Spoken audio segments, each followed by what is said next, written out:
Zig Ziglar. Inspiring true performance. Let me share with you a true story out of my notebook of life. A number of years ago, got an incredible letter from a gentleman in Toronto with a substantial check in it. He said, my friend Steve Walker is following the wrong role model. He's working himself to death. His family is falling apart. His health is in danger. And he's modeling himself out of his boss. And he trusts you and respects you. If you will give us 1 hour, I will fly him to Dallas and give you this check. Wouldn't you love to have a friend like that? I sent the check back and I said, come on down.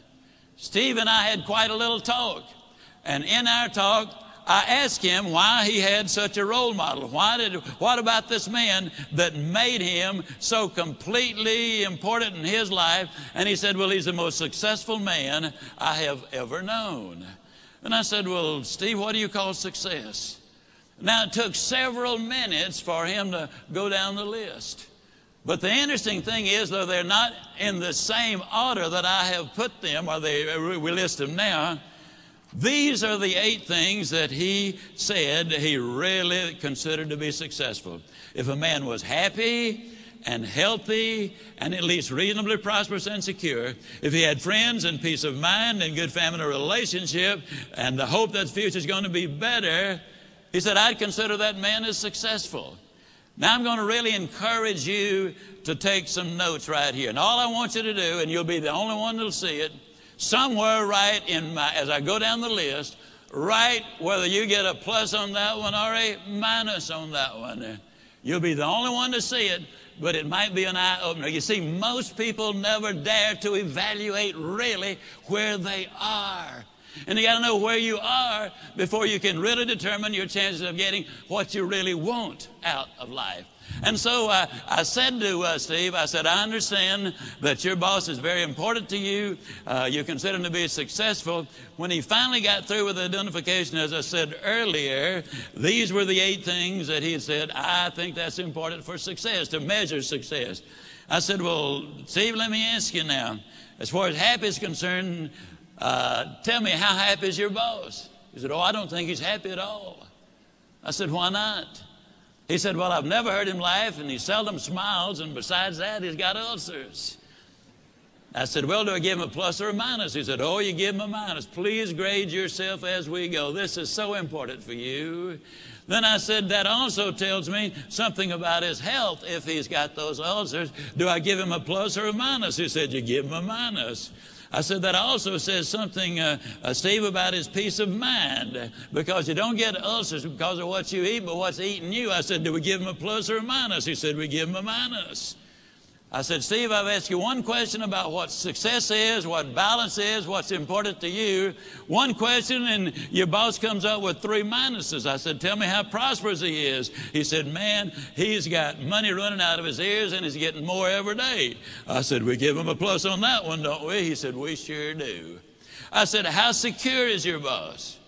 He said, well, he's as secure as money can make you. And I said, well, Steve, let me ask you, did you read where 2 billionaire brothers here in Dallas went bankrupt? I said, how does your boss compare? Oh, man, he doesn't have that kind of money. Did you read where our ex-governor was worth $100 million at one point? He's now bankrupt. How does your boss compare? Oh, he doesn't have that kind of money. Now, understand, Steve equated security with corporate position and bucks in the bank. So I said, well, Steve, let me ask you, would we give your boss a plus or a minus or just a question mark on that? He said, let's be generous and give him a question mark.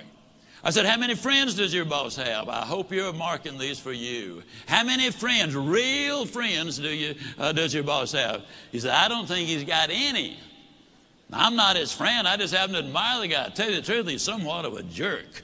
And I said, okay, we give him a minus on that one. I said, tell me about his family. And he said, well, his wife's divorcing him. Well, that one's easy to answer. I said, how much hope does he have for the future? He said, well, before I started talking to you, I thought he had a lot. But right now, I don't think he's got any. Why did that statement come forth? Because for the first time, he had evaluated it. That's what we need to do. Evaluate where we are. Are we investing our time properly, using our resources properly? What will the end results be? Well, then I said to Steve when that was over, we give him the minus there. I said, Steve, of the 8 things that you consider marks of success, he gets 1, 2, 3, 4, 5, 6 minuses. He gets 1 plus and 1 question mark. I asked Steve a question. I'm going to ask you the same question. Steve, would you swap places with your boss right now, knowing what you know? He looked at me kind of stunned.